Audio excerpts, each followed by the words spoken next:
1000 años de tremendo retroceso para el cristianismo se vieron vivenciados entre el siglo V y el XV. La Edad Media, correctamente llamada la Edad Oscura, fue sometida política, social y económicamente por ciertos grupos dominantes, de los cuales uno de los más poderosos era la Iglesia Católica. Desde la caída del Imperio Romano de Occidente, la cultura europea se sumergió en un mar de influencias paganas, que sumadas a la creciente ignorancia del pueblo y de los clérigos, convirtieron al cristianismo en un dogma supersticioso, materialista y completamente lejano a las enseñanzas de la Biblia. La supuesta existencia del purgatorio, la matanza antiherejías, la venta de indulgencias, la visita pagada a lugares santos, entre otros, promovieron lo que hoy llamamos la Reforma. La incompatibilidad de estas doctrinas con la palabra de Dios fue ampliamente criticada por los reformadores, hombres de Dios que despertaban el entendimiento y la luz de la palabra en medio de las tinieblas de enseñanzas incorrectas. Por ejemplo, el 31 de octubre de 1517, Martín Lutero clavó 95 tesis que cuestionaban el poder y eficacia de las indulgencias, documentos que la Iglesia Católica vendía a sus fieles, haciéndoles creer que la salvación era un efecto de su compra. Así como Martín Lutero, los reformadores demostraron bíblicamente lo erradas que estaban las costumbres y doctrinas humanas que la Iglesia Católica enseñaba, conformando con el tiempo la Iglesia protestante y evangélica. Uno de los principios de la Reforma protestante es Ecclesia Reformata Semper Reformanda, que significa Iglesia reformada siempre reformándose, evidenciando el deseo que el pensamiento reformador, acorde a las Escrituras, continuara siempre vigente, realizando una constante revisión de nuestras doctrinas como Iglesia a la luz de la palabra de Dios. De esta manera, la Reforma no es un hecho único e irrepetible, sino más bien una constante evaluación de nuestras prácticas comúnmente aceptadas ante la palabra de nuestro Dios. La carta a los romanos expresa: no os conforméis a este siglo, sino transformaos por medio de la renovación de vuestro entendimiento, para que comprobéis cuál sea la buena voluntad de Dios, agradable y perfecta.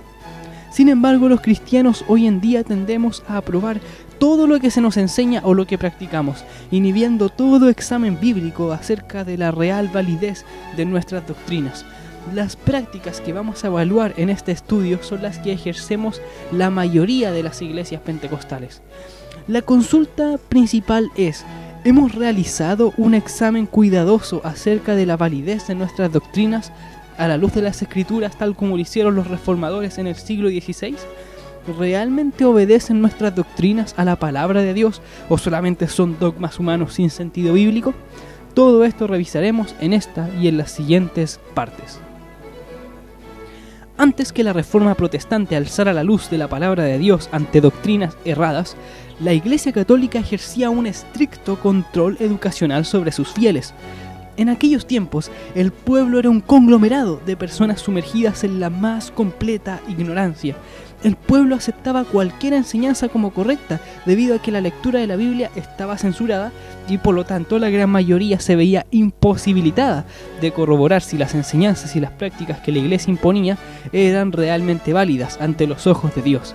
En aquellos tiempos, al igual que ahora, la ignorancia en el contenido de las Escrituras es la principal causa para la ciega aprobación de doctrinas sin fundamento bíblico. La ignorancia es el real aliado de las tradiciones humanas, pues constituye la vía más efectiva para la aceptación de enseñanzas erróneas. El conocimiento y entendimiento de Dios, de sus promesas, de su redención y de su salvación provienen de las Escrituras. Asimismo lo declaró el Señor Jesús: escudriñad las Escrituras, porque a vosotros os parece que en ellas tenéis la vida eterna, y ellas son las que dan testimonio de mí. De todo esto podemos deducir que mientras más ignoramos el contenido de las Escrituras, más probable es que, en primer lugar, realicemos interpretaciones erradas; en segundo lugar, enseñemos doctrinas incorrectas; y en tercer lugar, aprobemos prácticas no apoyadas en las Escrituras. Muchas veces pensamos que con citar un versículo que se relacione con la enseñanza garantiza que esta enseñanza es correcta. ¿Qué pensaría usted si yo le dijese que no debe ser socialista ni derechista, sino que debe ser de un partido de centro? Pues la palabra dice, no te desvíes a la derecha ni a la izquierda, aparta tu pie del mal. Con seguridad usted me corregiría y me diría que estoy malinterpretando las escrituras y estoy utilizando la Biblia para justificar una posición política. Pues está en lo cierto. De esta misma forma, el hecho de citar un versículo o pasaje que supuestamente apoye cualquier doctrina enseñada no garantiza que aquella enseñanza esté correcta, pues la interpretación de aquel pasaje debe evaluarse respecto a la totalidad del mensaje y no debe presentar conflictos con el mensaje global de las Escrituras. Entonces, no toda enseñanza que aparenta tener apoyo bíblico es válida, solo es correcta aquella que no presenta contradicciones con la palabra de Dios. Por otro lado, ¿son todas las declaraciones emitidas desde los altares inspiradas por Dios? ¿Son todas verdades irrevocables? El aceptar una enseñanza de modo irreflexivo y solo confiando en la autoridad de la cual está investida es un acto que se contrapone con la palabra. Recordemos que el apóstol Pablo afirmó, examinadlo todo, retened lo bueno. Nuestra necedad alcanza tal punto que intentamos justificar nuestra ignorancia con la misma palabra de Dios. Asumimos que como Jesucristo dijo, porque el Espíritu Santo os enseñará a la misma hora lo que debáis decir, el estudio y preparación en las Escrituras es un acto que no nos corresponde. Sin embargo, el versículo anterior dice, cuando os trajeren a las sinagogas y ante los magistrados y las autoridades. En ese momento no os preocupéis por cómo o qué habréis de responder o qué habréis de decir. Esto afirma que la situación a la cual se refería el Señor es la de un ambiente hostil al Evangelio, cargado de persecución y muerte, elementos que obstaculizan la normal preparación de una defensa formal.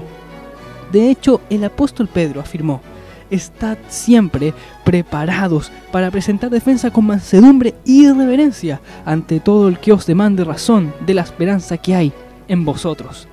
Todo cristiano responsable debe conocer las Escrituras y prepararse ante cualquier situación en comunión con el Espíritu Santo. Muchas veces justificamos nuestra irresponsabilidad con la palabra de Dios al citar al apóstol Pablo. La letra mata, mas el espíritu vivifica. Sin embargo, un lector objetivo de este pasaje se da cuenta de inmediato que el contexto apunta al ministerio del nuevo pacto, el cual no puede ser comprendido a través del fundamentalismo y literalismo de la antigua ley. Así entonces, el significado de aquel pasaje es que el legalismo y el literalismo mata, no el estudio. El Espíritu Santo jamás hará algo que nosotros tenemos por obligación, no reemplaza nuestra preparación en las Escrituras, más bien trabaja en armonía.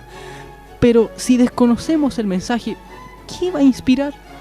Todo estudio correcto de la palabra de Dios demanda la guía del Espíritu Santo. Después de todas estas razones expuestas, podemos sostener que es la ignorancia de la palabra de Dios la principal causa por la cual absorbemos muchas enseñanzas que no tienen absoluta validez bíblica.